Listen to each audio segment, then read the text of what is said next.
우리 기도드리겠습니다.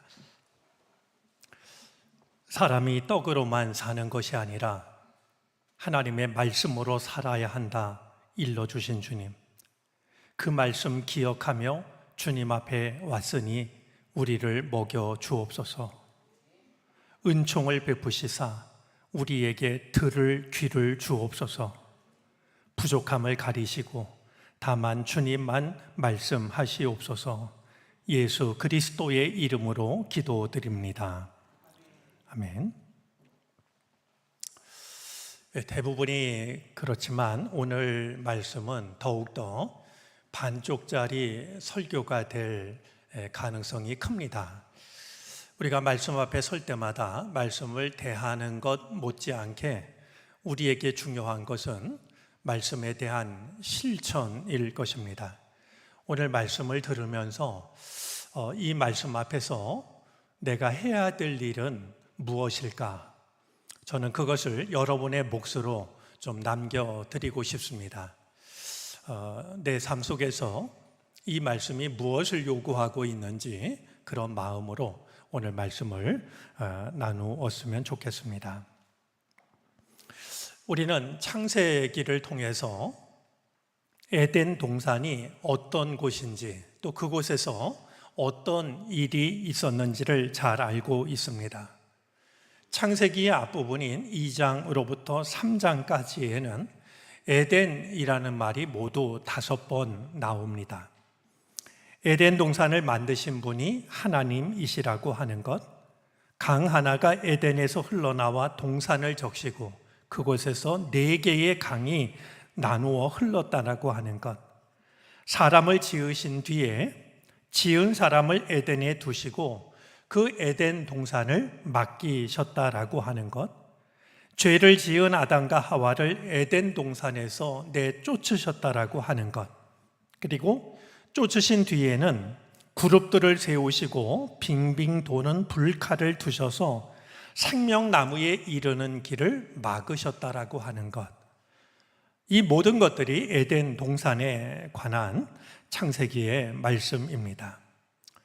우리가 말씀을 읽으면서 충분히 상상할 수 있는 것처럼 에덴이라는 말의 뜻은 환희, 아름다움이라는 뜻입니다. 환희, 아름다움. 하나님께서 만드시고 하나님께서 지으신 사람을 위해서 내어주신 동산이었으니 얼마나 아름답고 눈부셨을까. 그런 점에서 이 에덴이라고 하는 그곳은 모든 인류의 이상향으로 마음에 남아 있습니다.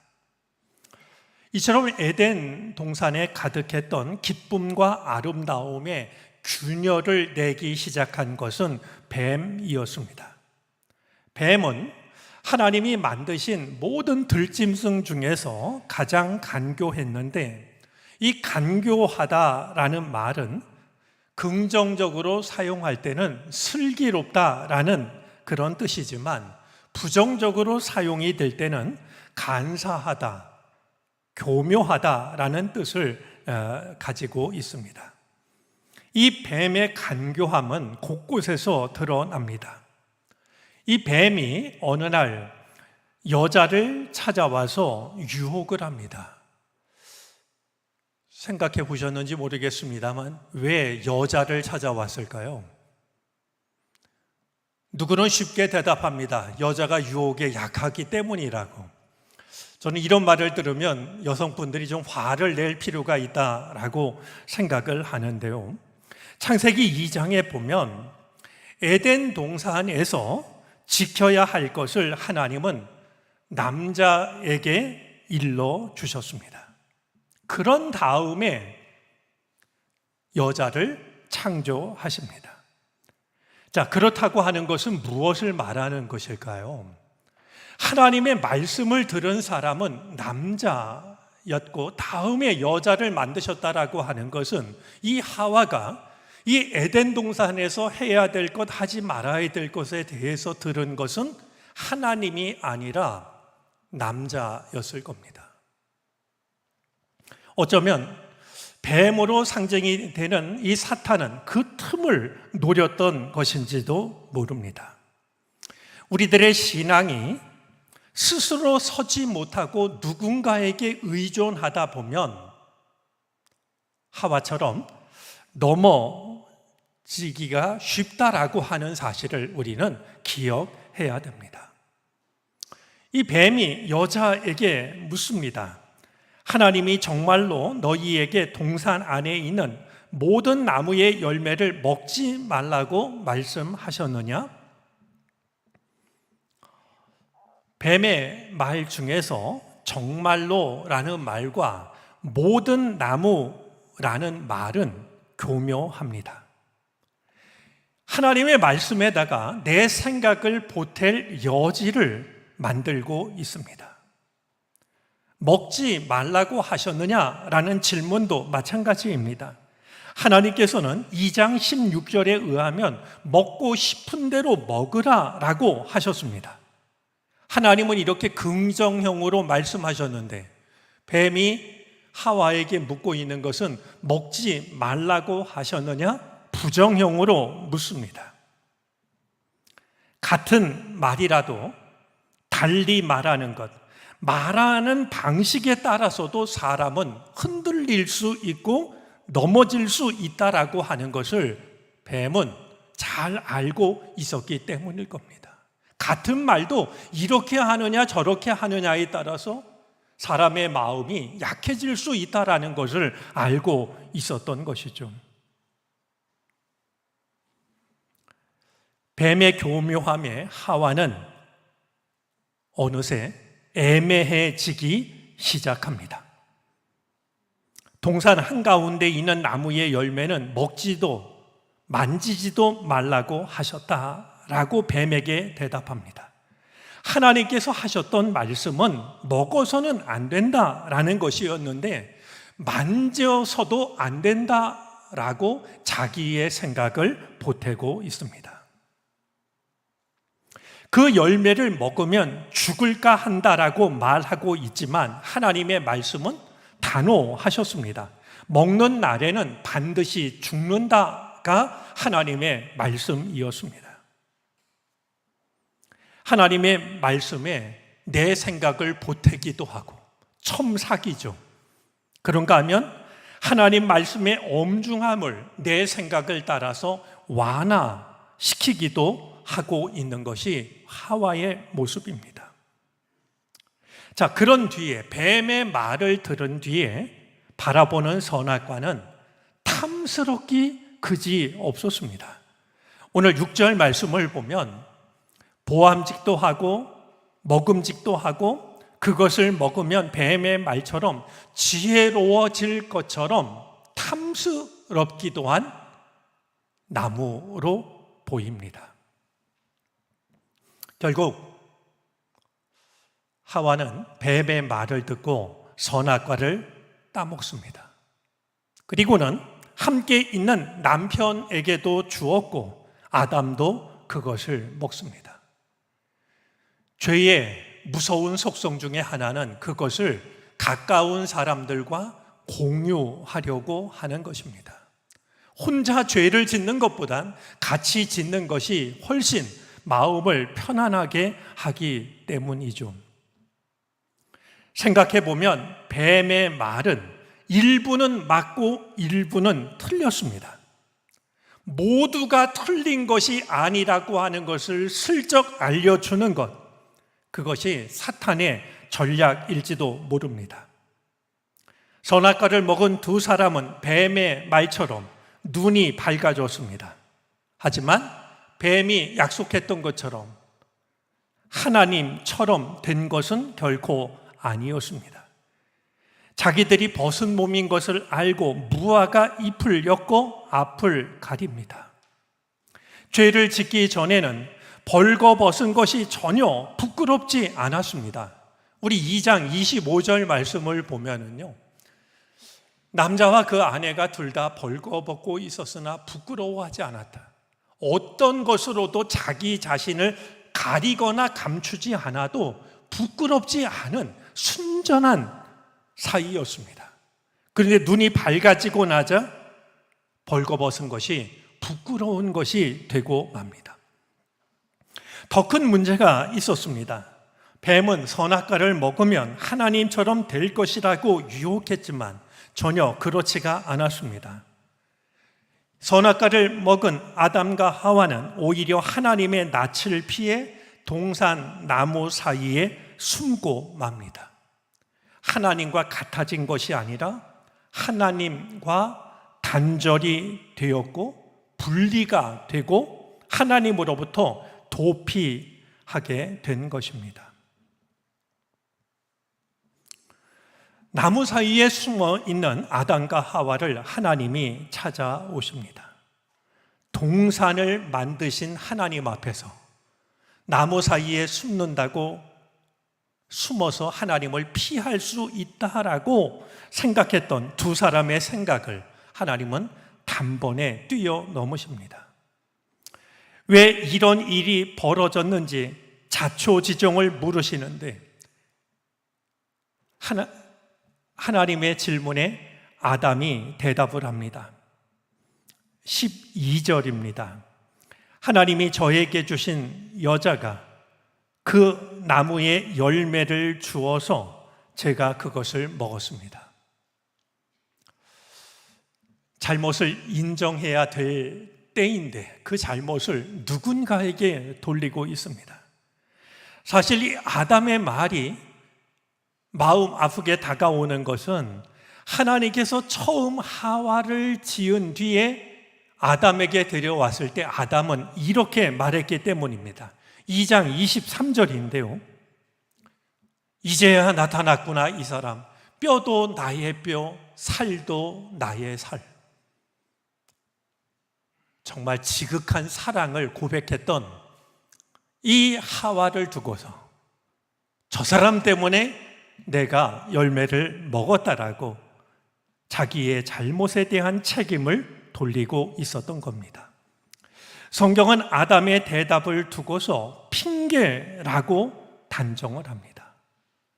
인간은 참 어리석어서 나무 사이에 내가 숨어 있으면 하나님이 모르실 거라고 생각을 하고 핑계를 대면 하나님이 속으실 거라고 생각을 합니다.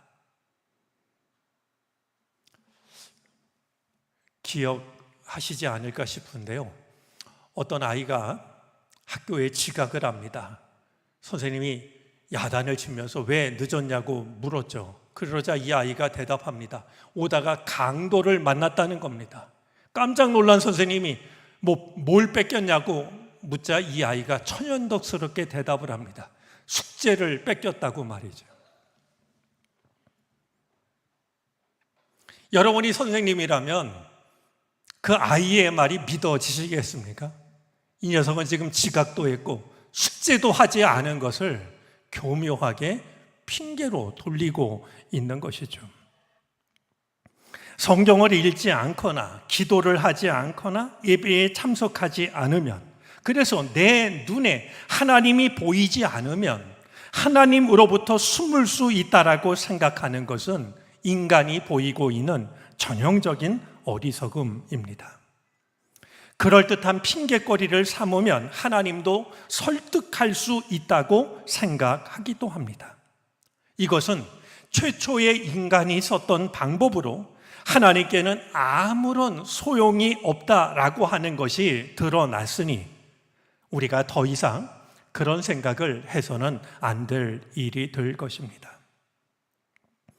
오늘은 환경 선교 주일입니다.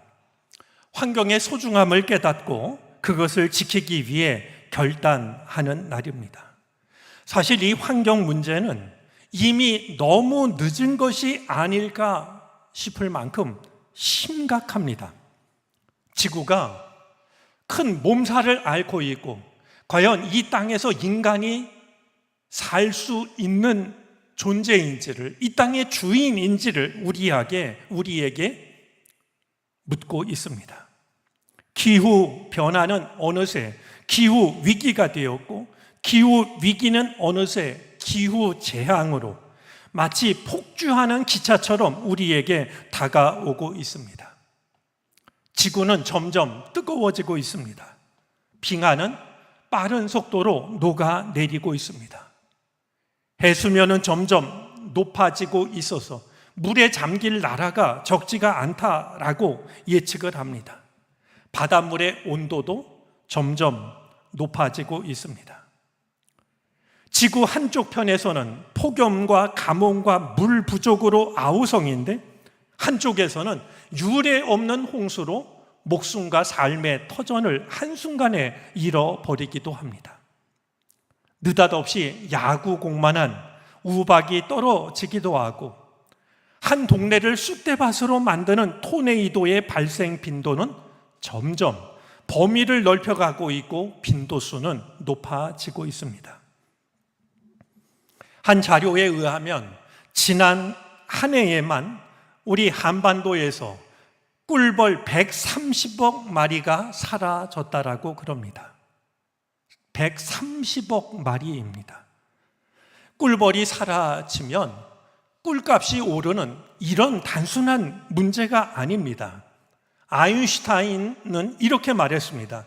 지구상에서 꿀벌이 사라지면 인류는 4년 이상을 버틸 수가 없다.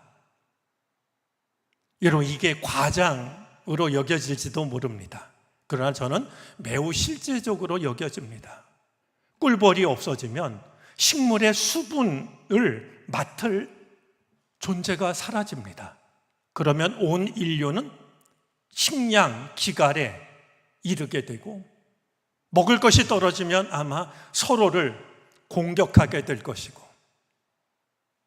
그것이 가져올 결과는 그 결과를 예상하는 것은 크게 어려운 일이 아니기 때문입니다. 오늘과 같은 시간이 이어지면 우리의 자녀들은 어떤 세상에서 살게 될까요? 자식을 사랑하지 않는 부모가 없습니다. 손자, 손녀는 더욱 사랑합니다. 그러면서 이 환경 문제에 무관심하다라고 하는 것은 말뿐인 사랑을 하고 있는 것인지도 모릅니다. 동산나무 사이에 숨어있는 아담과 하와를 찾아오신 하나님이 가장 먼저 물으신 것은 내가 어디 있느냐라는 질문이었습니다. 하나님은 아담과 하와가 어디 있는지를 몰라서 그렇게 물으신 것이 아니었습니다. 마치 술래잡기를 하던 술래가 더 이상 친구를 찾을 수 없자 항복하듯이 못 찾겠다 꾀꼬리 하듯이 네가 어디 있느냐 물으신 것이 결코 아니라는 겁니다. 어디에 있는지를 뻔히 아시면서도 왜 거기에 있는지도 아시면서도 내가 어디에 있느냐라고 물으신 하나님의 질문 속에는 하나님의 마음이 담겨져 있습니다. 우리에게 대답할 기회를 주시기 위해서입니다. 나를 돌아볼 기회를 말이죠. 하나님 앞에서 지금 내가 어디에 있는지, 하나님 앞에 지금 내 모습이 어떠한지 돌아보라고 말이죠. 우리가 기억해야 될 게 있습니다. 내가 어디에 있느냐라는 이 질문은 성경에 나오는 하나님의 첫 번째 질문이라는 사실입니다. 성경이 시간 순으로 배열된 것은 아니지만 천지 창조에 관한 말씀을 담고 있는 창세기에서 가장 먼저 나오는 하나님의 질문이 바로 네가 어디에 있느냐라는 질문입니다. 그런 점에서 이 질문은 가장 오래된 질문이라 할 수 있겠습니다. 우리 인류에게 던져졌던 가장 오래된 질문이 네가 어디에 있느냐라는 하나님의 질문인 것이죠. 환경 선교주의를 만난 우리들의 모습을 이보다 더 극명하게 보여주는 말씀은 없을 겁니다. 하나님이 지으신 세상은 하나님이 보실 때에도 아름다운 세상이었습니다. 우리 창세기 1장 말씀을 보면 창조를 마칠 때마다 반복이 되는 구절이 있는데 하나님 보시기에 좋았더라라는 말씀입니다. 4절, 10절, 12절, 18절, 21절, 25절 반복해서 이어집니다. 모든 창조를 마치셨을 때는 더욱더 흡족해 하셨습니다. 하나님이 손수 만드신 모든 것을 보시니 하나님 보시기에 참 좋았다. 어쩌면 아름다움이 세상을 구원할 것이다 라고 했던 도스토예프스키의 그 말은 창세기에서 비롯된 것인지도 모릅니다. 이토록 아름답게 빚으신 세상을 하나님은 사람에게 맡기십니다. 우리 2장 15절 말씀을 한 목소리로 한번 읽어보겠습니다. 주 하나님이 사람을 데려다가 에덴 동산에 두시고 그것을 맡아서 돌보게 하셨다. 하나님이 지으신 아름다운 세상을 돌보게 하신 것은 하나님께서 인간에게 맡기신 거룩한 사명이었습니다. 그런데 이 사명을 받은 인간은 하나님의 말씀을 어기고 하나님으로부터 숨기 위해서 동산 나무 사이에 숨어 버렸던 겁니다. 이 아담과 하와의 모습은 오늘 우리들의 모습과 무엇이 다를까? 하나님이 지으신 이 세상이 이렇게 깊이 병들어 있는데 하나님으로부터 숨어 있는 우리 인간의 모습이야말로 오늘 동산나무 사이에 숨어 있는 아담과 하와가 전혀 다를 것이 없다 여겨집니다.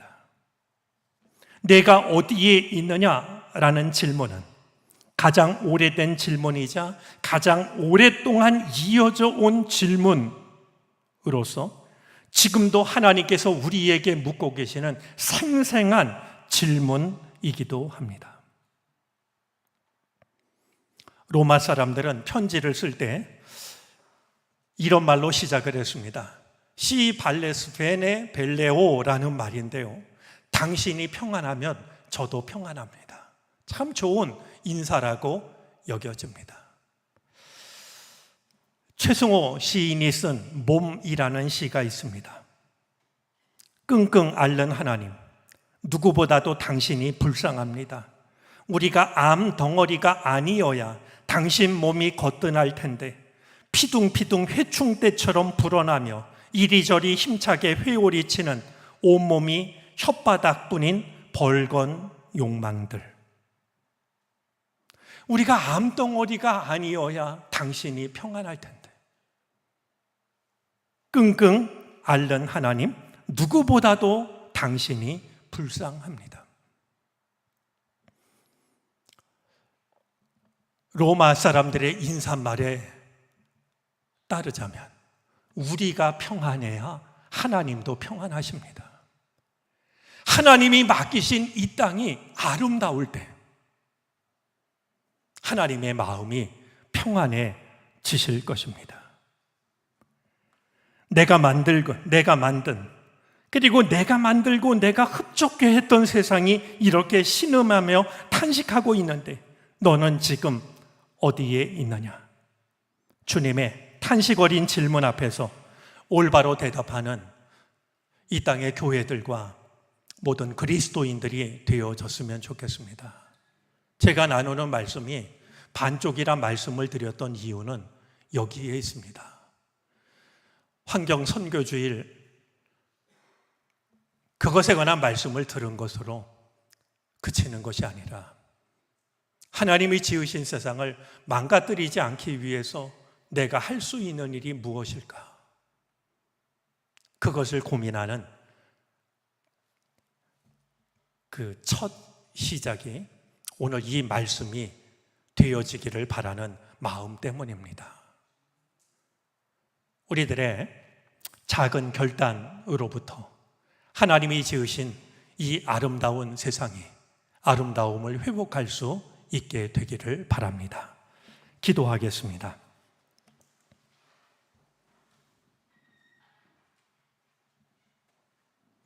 끙끙 앓는 하나님, 누구보다도 당신이 불쌍합니다. 우리가 암 덩어리가 아니어야 당신 몸이 거뜬할 텐데 한 시인의 말에 공감을 합니다.